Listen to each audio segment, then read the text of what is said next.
Hello and welcome to Pepped Up by Paintings.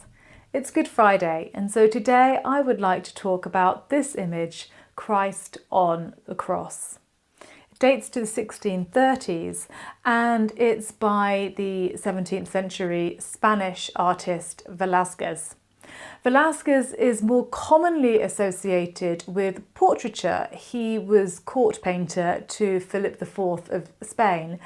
So images like this, religious images like this, are fairly unusual within his oeuvre.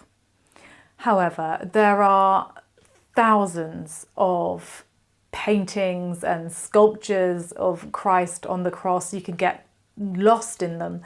Even sometimes within a single image, there can be so many figures included, each with their own reaction and with their own story to tell, that Christ's pain and his solitude gets somewhat, if not lost, then diminished.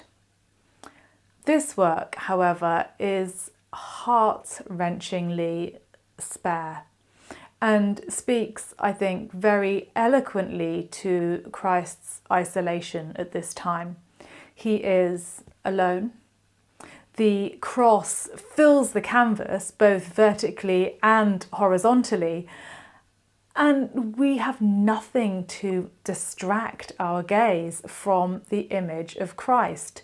Behind him is this dark paint, it's almost black, this abyss, this nothingness that could perhaps be equated to an inner darkness, because in this work Christ is dead.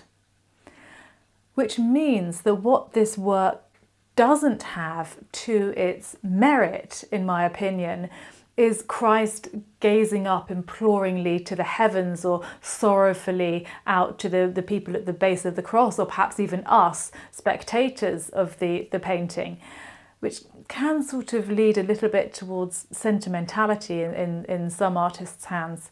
Instead, we just have his head slumped forward in shadow and partially covered by his hair, rather like a veil.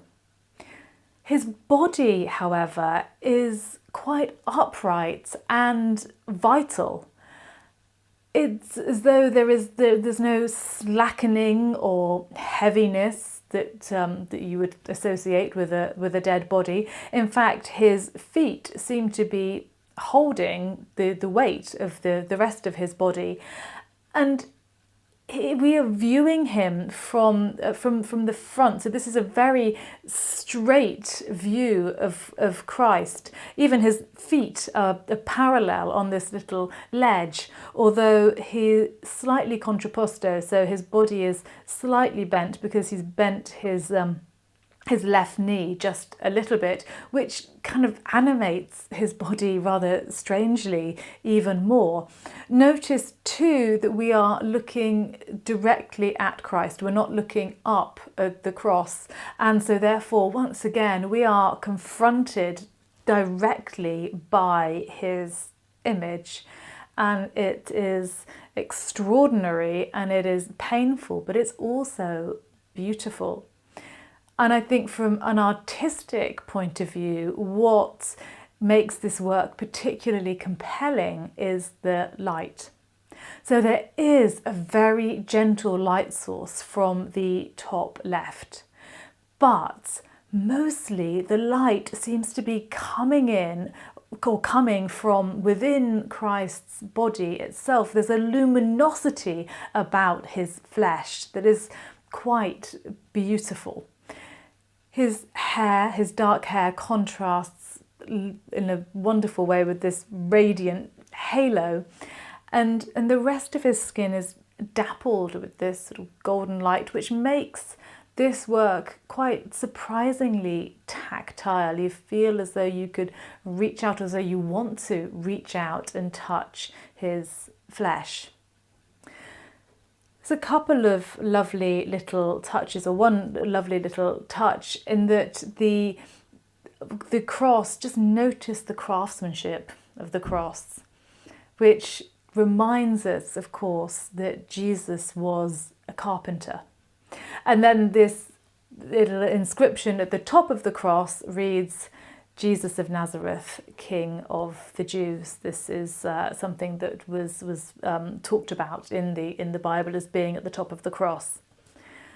Ultimately, though, this work, I think, with its absence of gesture, with its absence of expression, with its absence of anything except Christ's luminous body, it says that, okay, here, right now, in this image, all you have is Christ's physical presence, which of course will very shortly disappear and will be replaced by his spiritual presence.